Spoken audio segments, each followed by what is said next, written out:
बहुत सारे लोगों को बोलना है, बार बार ये दबाव बना हुआ है। मुझे लगता है कि मैं बहुत संक्षेप में अपनी बात कह दूं। मैं 2-3 बातें कहूंगा और बस अपनी बात खत्म कर दूंगा। एक तो ये कि यहाँ पे जितनी सारी बातें आई हैं उसके बाद ये बताने की जरूरत नहीं है कि किस तरीके से फॉल्स केसेस जो है करे जाते हैं। तो सभी को साफ है, यहाँ एक्टिविस्ट हैं, लॉयर्स हैं, सभी जानते हैं। 2-3 घटनाएं आपकी जानकारी में ला करके और सुझाव के तौर पे कुछ कहना चाहूंगा। और उसमें एक बड़ी घटना जो अभी हाल में हुई 21 और 22 फरवरी को नोएडा और ग्रेटर नोएडा में जिस तरीके से वहां पे वर्कर्स को गिरफ्तार करके जेलों में डाला गया और उनके ऊपर NSA लगाई गई और सर पुलिस जिस तरीके से करती है उसी तरीके से वहां भी हुआ कि वो 100-200 के आसपास वर्कर गिरफ्तार हुए और उसमें लगभग 1000 जो वर्कर्स की भीड़ है, उस 1000 वर्कर्स की भीड़ के नाम पे वहां का जो इंडस्ट्रियलिस्ट है, वहां के जो मालिकान है इंडस्ट्री के, तो जब चाहते हैं जिस किसी को भी चाहते हैं उसका नाम पुलिस थाने को देते हैं, कुछ पैसे देते हैं और वो आदमी उठा करके बंद कर दिया जाता है। वो गिरफ्तारी का सिलसिला आज भी जारी है और लोगों के ऊपर NSA लगाए जा रहे हैं। मुझे लगता है कि HRM को इसमें मजबूती से दखल देते हुए मैं उसमें खुद भी सक्रिय होकर के लोगों को बटोर रहा हूं जो इसके हम के लिए तैयार हो जाए। तो एक पूरी फैक्ट फाइंडिंग रिपोर्ट तैयार करनी चाहिए और इस पूरे इशू को खासतौर से उत्तर प्रदेश में जिस तरीके से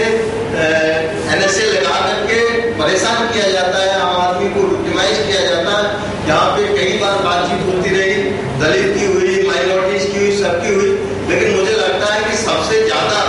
अहम बात यह है कि लोग मजदूरों को बिल्कुल नकार सा रहे हैं और मजदूर भी उतने ही पीड़ित हैं जितने की दलित या कोई और, वो भी उसी तबके से आते हैं। तो उनका जो उत्पीड़न हो रहा है उस नाते मैं कहना चाहूंगा कि ये बात जरूर ध्यान में रखी जाए और एक इस तरीके की फैक्ट फाइंडिंग रिपोर्ट तैयार करके, क्योंकि आज की तारीख में जब अदालतों में मामला जाता है तो वहां पर किसी बात के ऊपर एविडेंस मजबूती से नहीं होता है और हमारे पास अगर उस तरीके का कुछ मटेरियल होगा, और ये सिर्फ ग्रेटर नोएडा की बात नहीं, LML के वर्कर्स के ऊपर दारापुरी जी खुद गए थे PUCL की तरफ से, इन्होंने देखा था। लेबर कमिश्नर ने कहा कि नहीं, हमको मानने वालों में वो लोग नहीं थे जिन लोग थे, और उस लेबर कमिश्नर के नाम पर पुलिस ने FIR दर्ज की और वो लोग NSA लगाया गया उनके ऊपर और 6-6 महीने तक निरीह वर्कर्स को जेल में डाल के रखा गया सिर्फ इस वजह से क्योंकि वो कह रहे थे कि हमारी जो जायज मांग है वो पूरी की जाए। मैं कुछ बात और कहना चाहूंगा और उनमें से एक बात ये कि ये जो शिक्षा की बात बार बार आ रही है, मुझे लगता है कि अगर इंजीनियरिंग कॉलेज में, मैनेजमेंट के कॉलेजेस में ये जरूरी होता है कि ह्यूमैनिटीज में 20 से 30% नंबर जरूर हो, तो कम से कम ये जो हमारे लॉ के लोग हैं, लॉ इंस्टीट्यूट है, यहाँ पे ये जरूर होना चाहिए कि उनको ये जरूर पता हो कि आखिर ये ह्यूमैनिटीज का जो सवाल है ये कितना महत्वपूर्ण है और लोग जो है कॉर्पोरेट की तरफ जिस तरीके से दौड़ लगाते जा रहे हैं उनको इससे कोई सरोकार नहीं कि क्या हो रहा है, तो ये जरूर होना चाहिए। मैं चाहूंगा कि यहाँ पे चूंकि डिफरेंट स्टेट से लोग आए हैं तो वो लोग अपने यहाँ पे जिस तरीके से सुधा जी ने छत्तीसगढ़ में मानवाधिकारों की हकीकत नाम से एक डॉक्यूमेंट तैयार किया है, इसी तरीके से एक डॉक्यूमेंट हर स्टेट का तैयार हो और उस डॉक्यूमेंट्स को कंपाइल करके एक दूर तक बात ले जाने की गरज से सारी जगहों में इसको सर्कुलेट किया जाए। और मैं तो चाहूंगा कि इस बात को लेकर के जिस तरीके से पूरा आंदोलन का आदमी हो, बात वहीं तक मेरी पहुंच जाती है, तो चाहे सुप्रीम कोर्ट हो, चाहे स्टेट की हाई कोर्ट हो या डिसेंट्रलाइज वे में करें तो जो डिस्ट्रिक्ट कोर्ट्स है वहां पर एक दिन का एक पूरा नेशन वाइड जो है धरना दिया जाए। ये जो सब तमाम फर्जी तरीके से काम हो रहा है, जो तमाम गलत तरीके से लोगों को फंसाया जा रहा है, धमकाया जा रहा है और एट्रोसिटी ये टेररिज्म है एक तरीके का, जुडिशियल टेररिज्म, इसके खिलाफ कुछ आवाज उठाने की बात की बहुत जरूरत है क्योंकि नीचे से लेकर ऊपर तक ये जुडिशियल टेररिज्म किसी को दिखाई नहीं दे रहा और ये सबसे ज्यादा भयानक रूप से लोगों को आज की तारीख में प्रताड़ित करने का काम कर रहा है। तो मैं इन्हीं सारी चीजों के साथ साथ ये कहना चाहूंगा कि आज की तारीख में हमारे यहाँ सरकारें बदल जाती हैं, एक जाती है दूसरी आती है और ये जो गठबंधन हो गया है पुलिस वालों का, ब्यूरोक्रेट्स का,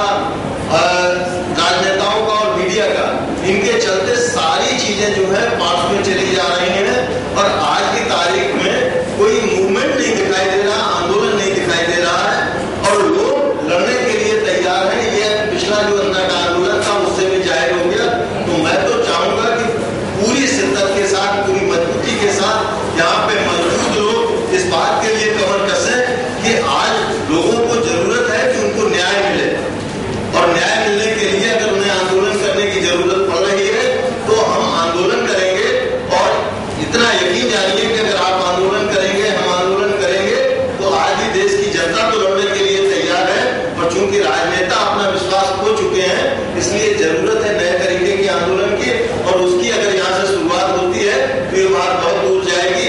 आखिर में मैं यहाँ पे चूंकि कॉलेज जैसे विद्वान आदमी बैठे हैं, मैं कहना चाहूंगा क्योंकि हमने कंस्ट्रक्शन वर्कर्स के लिए पार्लियामेंट की पिटीशन कमेटी के सामने एक बिल दिया और ये कहा कि कंस्ट्रक्शन वर्कर्स का एक्ट बनाया जाए। तो मैं चाहूंगा कि ये जो प्रिजनर्स हैं, ये प्रिजनर्स के जो डिपेंडेंट्स हैं उनका कोई कसूर नहीं होता और वो जो आदमी चला जाता है जेल में उनको तमाम भुगतना पड़ता है, तमाम जिंदगी जो है उनको कष्ट में हो जाती है। तो एक इस तरीके का बिल ड्राफ्ट किया जाए जो 70% बेकसूर लोग प्रिजन में जाते हैं उनको और उनके जो डिपेंडेंट्स हैं उनके हकों की रक्षा की खातिर एक ऐसा बिल ड्राफ्ट किया जाए और पार्लियामेंट की जो पिटीशन कमेटी है उसको दिया जाए और कहा जाए कि कम से कम ये निरीह लोग हैं जो 70% जिनके ऊपर चार्जेस नहीं प्रूव हो पाते हैं उन सबको और जो उनके आश्रित हैं उनको राहत मिले। एक ऐसा कोई रास्ता जरूर निकलना चाहिए। धन्यवाद।